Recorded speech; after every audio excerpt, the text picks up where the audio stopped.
Bienvenue à Metz au Parc des Expositions pour cette nouvelle édition, la 48e édition de la finale des compétitions des métiers régionales dans le Grand Est. À mes côtés, le président de la région Grand Est, Franck Leroy, 48e édition, président, événement bien sûr historique, ça a lieu, on le précise, tous les 2 ans. Rappelez-nous un petit peu l'importance qu'il revêt.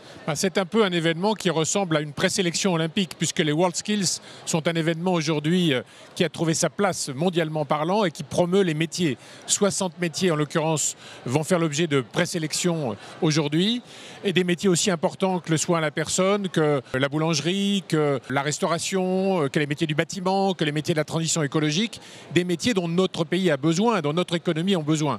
Donc il faut susciter des vocations. Certains l'ont dès le départ parce qu'ils sont issus d'une famille qui est impliquée dans tel ou tel secteur économique. D'autres se cherchent. Quand on est en 5e, quand on est en 4e, on a devant soi un avenir un peu flou parce qu'on ne sait pas trop quel métier on veut faire.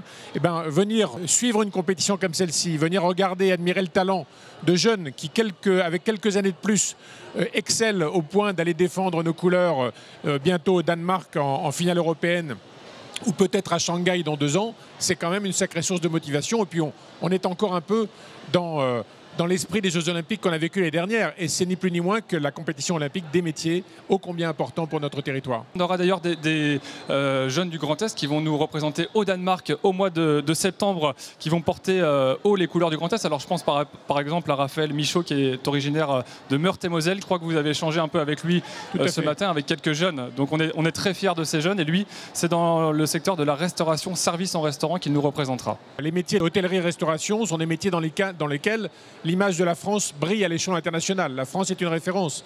Il faut conserver ses positions, donc former dans nos lycées professionnels, travailler aux compétences de haut niveau. Oui, la compétition vient de démarrer, mais on sent surtout beaucoup de curiosité chez les jeunes, à peu près entre 10 et 11 000 collégiens qui viennent soutenir des jeunes candidats qu'ils ne connaissent pas, mais auxquels ils vont s'attacher à travers leurs performances professionnelles, et peut-être aussi en les voyant faire, se dire « Ah bah tiens, ce métier-là, ça m'intéresserait ».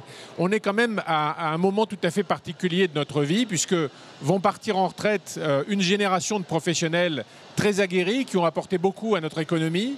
Demain, effectivement, il faut trouver les successeurs, il faut trouver des jeunes qui aient l'envie. Et cette compétition, elle a à la fois le mérite de récompenser les meilleurs et en même temps d'être une formidable exposition de ces métiers pour des jeunes qui n'ont pas encore d'idées précises sur leur avenir. Donc il y a vraiment 2 objectifs. Un, tirer le meilleur de la jeunesse de notre région, et Dieu sait qu'il y a du talent dans cette région, et en même temps, à ceux qui arrivent, qui ont 5-6 ans de moins aujourd'hui, se dire, tiens, moi qui me pose des questions sur mon avenir, pourquoi je ne ferais pas ce métier-là, pourquoi je ne me rapprocherais pas de ce lycée professionnel, sachant que notre responsabilité à nous, c'est de faire de nos lycées professionnels véritablement un point d'ancrage, d'offrir des plateaux techniques de plus grande qualité encore pour préparer au métier de demain. Il y a aussi des filières d'excellence, est-ce que vous pouvez nous les rappeler?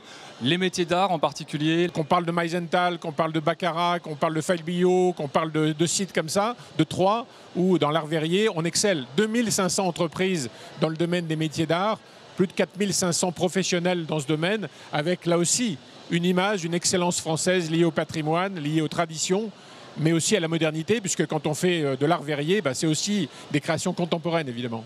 Alors le premier live va être thématisé dans un instant autour du secteur sanitaire et social. Est-ce que vous pouvez nous en dire un mot, et notamment la politique régionale qui est menée en ce sens? Alors c'est un secteur stratégique pour d'autres raisons.